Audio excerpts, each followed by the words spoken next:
Hello, my name is Brian Lossy, and welcome to On the Sideline.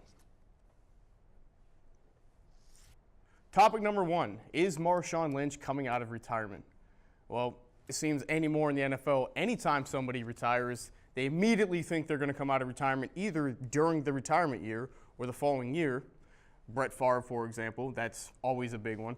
And they still are talking about Brett Favre maybe coming out of retirement. But the Marshawn Lynch thing seems to have a little bit of ground because he wants to go to the Raiders, which is his hometown. He's only 30 years old, about to turn 31, but he had a whole year off and tread on the tires and everything. And it seems like he wants to go to the Raiders to bring a championship home to them. But the problem is he's still under contract with the Seattle Seahawks. Now, the Seahawks have had talks with the Raiders, supposedly, that they may try to trade him or release him, and then he can sign with the Raiders. Now, he's owed, I think it's between $9 to $10 million right now with the Seahawks. So if he comes out of retirement, that instantly goes on their books, and that hurts them a lot. So for them to hold on to him for a long period of time, I don't see that happening. But I also don't see the Raiders picking up almost $10 million on their salary either for Marshawn Lynch. They do need that veteran back because they just let go of their veteran back, and they have two rookies on the roster from last year. Technically, they'd be a second-year player. So I could see Lynch going there. I could see Lynch not going there. The guy's up in the air. Lately, we've been seeing videos of him in Paris and Canada. He almost ran somebody over at his college alma mater on a cart when he was in there with his mom, just rocking it out all crazy. So I don't know what he's going to do. I think it would be awesome to watch him in the silver and black. He's that big burly guy. He just seems like a guy that would play for the Raiders. So let's hope. This one I don't know the answer to, but I'm hoping that I do see him in the silver and black coming this year. Now on to topic number two. Is Johnny Manziel making a comeback? Yes, I did say that correctly. I did mention Johnny Manziel in a comeback. There have been rumors for a while that he has been practicing to get into football shape, that he has supposedly cut down the partying so that he can eventually make the comeback. He is only 24 years old. So he has plenty of time left to play in college, play in the pros, but he's an undersized guy in the first place. He's only 6 foot, about 220 pounds. He's a small guy. What made him amazing in college was his speed, and his speed doesn't translate necessarily to the NFL. He's not going to outrun a DN like he did in college. He's not going to make those fancy plays because one of the big linebackers is just going to demolish him. But there is talk of Sean Payton of the New Orleans Saints coming and bringing Johnny Manziel in to back up Drew Brees. Now, I think this is crazy. It's hard to see Sean Payton, one of the most notorious, best well-known coaches in the league, taking on a problem like Johnny Manziel. The last time we really talked about Johnny Manziel in the media, besides other than this potential story of him coming back, is when he was doing drugs, drinking and partying, breaking hotel rooms, having domestic problems with his girlfriend, which he didn't necessarily get charged with, but that doesn't mean the NFL may not punish him if he actually makes a comeback. He's been out of the league for a couple of years. He's done nothing that has proven that he should be able to come back in the league. And for Sean Payton, a guy who's as renowned as Bill Belichick, to even associate the two, unless I hear him personally come out and say this, I think this is kind of a bogus story, possibly made up by his agent to try to get buzz to maybe somebody else would jump on Johnny Manziel to get him to come. You'd think the first team that'd be was the Dallas Cowboys because Jerry Jones wanted him in the draft in the first place. But even Jerry has came out and said, I don't need the problem. They said that we hope that the guy gets his life together and maybe makes a comeback. But what I think he should do if he really wants to do it, he should get his life together, go up to the CFL like Vince Young is doing. You're young enough that if you play a year or two in there and you prove yourself, you can come back, stay clean, and get signed to a team. All right, now we are on to topic number three, the Raiders moving to Vegas. Yes, it's a little bit of a theme. Marshawn Lynch going to the Raiders moving to Vegas. Lynch will be able to play for his hometown team, though, the Oakland Raiders, before they possibly move to Vegas. The talk is that they would move in 2020, which sounds awesome. It would be great to have a franchise there. Currently, they're saying that there are 28 votes from the other owners to move them. Now, they haven't had an official vote yet. That's going to be on March 27th, will be the official vote Monday. Of the owners' meetings. But the sound is there's 28 votes altogether. They need 24 to get the relocation approved. So they have some wiggle room in there, just a little bit. And I think it'll be good. The only problem that they've ever had with the Raiders going to Vegas is the gambling. Because they say the players may bet on the games, that it may interfere with the play or just nonsense. It's just nonsense. There's gambling no matter how you look at it. Fantasy football is one of the largest gambling plateaus in all of football. Then you have the Super Bowl that everybody, billions of dollars are gambled on the Super Bowl. And the funny part is that only a fraction of that money is actually in Vegas. A lot of it is just outside bookies. It's illegal gambling beside the point. So just because you bring a team into Vegas doesn't mean all of a sudden gambling is going to become some crazy outlaw. I think it's a great move. I think it'll grow the sport, grow the brand of the Oakland Raiders.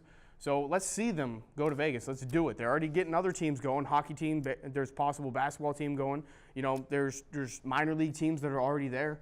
The great thing about it is even if there's not a giant fan base there in Vegas for the Raiders, people go there daily to do other things that may draw in crowds. You know, people are going to want to go for a weekend to see the Raiders and get to enjoy themselves at Vegas. So I think it's a smart move. I think it's a win-win. It'll bring up just everything about the NFL. All right, now on to topic number 4. And this is a follow-up topic from a couple of weeks back, and that's Tom Brady's Super Bowl jersey, and it has actually been recovered. Along with his Super Bowl jersey 51, his Super Bowl jersey 49 has also been recovered, along with Von Miller's Super Bowl helmet from Super Bowl 50 has also been recovered. And it has been recovered, and the guy's name is Martin Ortega, who is being, you know, quote unquote, the guy who took it. And there's actually a video that came out that showed him walking in behind Bill Belichick after the Super Bowl win, looking suspicious. He even looked up at the camera. And then 15 minutes later, he came out holding the bag up under him, and he disappeared. Now, this guy's also been linked to Kurt Warner, taking his jersey during the Super Bowl when he was with the Rams. And he had Kurt Warner sign his own Super Bowl jersey and then tried to sell it back to Kurt Warner for $8,000. There's also been talk of him trying to do that for Patrick Ewing in the NBA. There's a whole bunch of other stories about this guy. And this is how he got caught. I mentioned before eBay, nobody was going to put it on eBay because if they did, easily somebody would have discovered it. Well, this guy tried to get the Super Bowl jersey and the helmet authenticated. Come on. You really don't think that somebody who's trying to authenticate the jersey would pick up on that this is obviously Tom Brady's Super Bowl jersey, that you're trying to get it authenticated, that it is his jersey? Well, Martin Ortega, beside the point, has left his media credentials at the Mexican area. And, you know, as of right now, there are no charges being pressed on him. The Mexican government has said that they will release the stuff back to the United States as long as Ortega isn't charged with anything. So as of now, the guy is scot-free from stealing stuff from the NFL for years and the NBA for years. I don't understand how somebody gets away with it. I guess the guy never even wrote a story about the Super Bowl. He just would go there and take memorabilia and then go home. I don't know. It's a crazy story to me. Now on to topic number 5. What is the status of Tony Romo and Adrian Peterson? Nothing currently at this moment. Tony Romo is still under contract with the Dallas Cowboys. They have not released him. There's been no trade talk. The Broncos and the Texans seem to be holding extremely firm on their stance that they're not going to give up a draft pick for Tony Romo when they feel that the Cowboys are going to release him anyways. The Cowboys can't afford to keep a $24 million cap hit on their roster for a backup quarterback when their main quarterback, Dak Prescott, is only making $500,000 to $1 million. $500,000 to $1 million, that is. So right now it looks like they're holding firm. I think what they're going to do is wait till the draft happens, and then I think the Cowboys are either going to release him or hopefully maybe get a 6th-round pick. Is it worth the 6th-round pick? I don't think so. I think Jerry Jones has been too distracted with Romo to continue to grow the Cowboys. But enough of that. Let's move on to Adrian Peterson. Adrian Peterson is an aging 32-year-old back. He wants $8 million he's calling for a year. He wants a starting job per year. That's not going to happen with his age. He's coming off an injury-plagued year. 2 out of the past 3 years, he's had down years. Yes, 2015, he rushed for 1,200 yards. But last year, he was injured, hurt the whole time. The year before that, that's when he was suspended the whole time. He's a freak of an athlete. He keeps great care of his body, and I think he should be on a roster. I think he should be a compliment, though. And he can't be demanding $8 million as a compliment. I could see him getting maybe a $2 to $4 million contract as a backup. I don't know. You could see him maybe they're talking about maybe going to the Raiders if Lynch doesn't go there. There was talk he was going to go to the Seahawks, but the Seahawks ended up not signing him. They ended up signing Eddie Lacy instead, which was shocking. And then there's also talk of him going to the Cowboys to complement Ezekiel Elliott, which I think will be hindering the growth of Elliott. I think right now Peterson holds fast. I think he waits until after the draft. which is at the end of April, to see what teams do, what kind of players they, obviously they pick up. If, there's a needy team out there that doesn't get the back they want, I think Peterson then signs a contract. So I think Peterson waits till after the draft. I think they wait on Romo before the draft. So something's going to happen within that 2 week span of time around the draft. Now to topic number 6. The World Baseball Classic is over. The USA defeated Puerto Rico 8-0 to win their first ever World Baseball Classic title. Now the question here is the WBC a legit venue? Well, in other countries, it's huge. Puerto Rico, the DR, Japan. This is a huge thing. People get behind it. They can't wait. They can't wait to go watch the games. This is almost like their World Cup, which the WBC is trying to make it like a World Cup because they're doing it every 4 years. The problem with anything is America seems to not really care about it. I listen to a lot of shows, and I do a lot of research on a lot of these topics, and the World Baseball Classic got almost no play.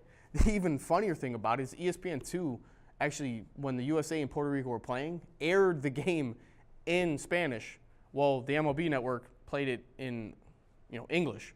So it seems like they're almost trying to support the Spanish side of the World Baseball Classic more than Americans. Then a whole bunch of drama came out with it, and the baseball players are back and forth with each other. That Puerto Rico was trying to celebrate too early, and USA had a vendetta. I don't know. It became a big drama fest, but they just don't have the backing. Baseball anymore, it takes too long. There's too many games. It's a slow-paced game. Players, step in and out of the box. Pitchers balk constantly. People get annoyed with it. They want a fast-paced game. They want a scoring game. 8-0 for USA to win is fantastic. That means they scored almost a run an inning. So maybe that one would have been a little bit more interesting. I know I didn't personally watch it. I watched the highlights, as a lot of the analysts did. Nobody really watched it live. But, football is king. College football is king. Baseball has no backing. The only time that their ratings actually start spiking is when they start getting in the playoffs, and even then, it's the World Series that takes the cake. I don't see the WBC ever being a big thing for America. I think soccer has finally became a big thing, the World Cup for soccer. I think, if anything, this could take years upon years to actually matter to us in America. Now on to topic number 7. Is Trump racism to blame for Colin Kaepernick not signing with the team? Now that's the talk. Anymore, it seems that if a black person or a Puerto Rican person is not signed, somehow it becomes racist. Well, not this time. I think it's just the media blowing it out of proportion just so that they can have, I understand I'm partially could be blamed as the media, but that's, I'm talking about the big bulk in media. Colin Kaepernick kneeled during the national anthem last year, which made a bunch of people angry. And then he did it, and then every bunch of people in the league did it, so it became this following, became this drama. Instead of talking about the 49ers, they were talking about how Colin Kaepernick kneeled. Instead of talking about how the 49ers need to do this to win, they talked about Colin Kaepernick kneeling. So what his problem is he kneeled on national anthem, made a bunch of people angry. And on top of that, he's not a very good quarterback. He's never really been a great quarterback. There was talk that, this guy just a couple years ago led the 49ers to a Super Bowl and almost won. Well, no, he didn't lead them there. He made some plays, granted, but a lot of quarterbacks make plays. Trent Dilfer made plays. Brad Johnson made plays. Is anybody talking, hey, those guys are fantastic? No. Colin Kaepernick is a mediocre quarterback, which doesn't have a lot of skill. His run is about all he can do. He has this weird delivery on the ball, throws quite a bit of interceptions, and his record is just atrocious as far as, in the NFL as a starting quarterback. So that's why he's not getting signed. Nobody wants to deal with a headache in the media circus that's going to happen when Colin Kaepernick is signed to a team. And especially he's going to be a backup. And then everyone's going to be like, why isn't Kaepernick starting now? Is it because he's a black guy? No, that's not it at all. Then there's talk because he's a Trump supporter that he's not getting signed to a team. That's also bogus.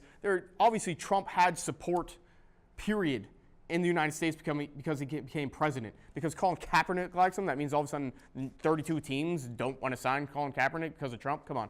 End this Trump, this racism stuff. Just look at him that he's a mediocre player with mediocre talent, and he has wheels. He can run. That's it. Jeez, put the guy at wide receiver. Terrell Pryor did a change, went to the Browns, got 1,000 yards, signed an $8 million contract with the Redskins. Let it go. Now on to my favorite topic of the show, and that's my hot button topic. That's where I just get to rant, right? I've been doing that the whole time anyways. Mine today is the March Madness. College basketball. Who watches it?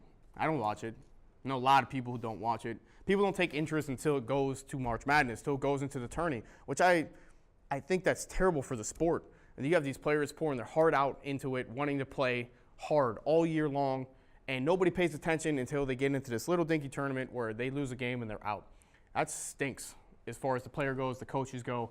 You know, maybe moving college basketball to starting in January or something of that nature to where it can be more of a focal point than trying to start it during football season, trying to start it during basketball season, tail end of baseball season. I think that hurts the sport. And I feel terrible for these kids that all the people watch it for is the tourney. They have money on it. They have gambling on it. They have brackets that, oh my gosh, they got to talk about their bracket all the time and how they think this guy and this guy and this guy will win. Why not just watch it for fun? Why does everything always have to be a gamble? I understand gambling carries sports, but these kids are young kids. You know, they take interest in college football. Why can't college basketball get kind of like the same kind of following? Because it's important just as much as college basketball that you can't lose a lot of games or you won't be one of those top seeds in the tourney. So the tourney's fun, don't get me wrong, it's enjoyable. Just last night, my Florida Gators ended up beating the Wisconsin Badgers, and they're going on to the Elite Eight, and that's awesome. But I'm watching it because I'm a huge Gators fan. It's not because I have money on it or anything. I support my Gators. We need more people to support their team, more people to watch their team, and support the college basketball world instead of just this gambling thing and just this tournament. And it just eats up media all March. It's not awesome. It's not awesome.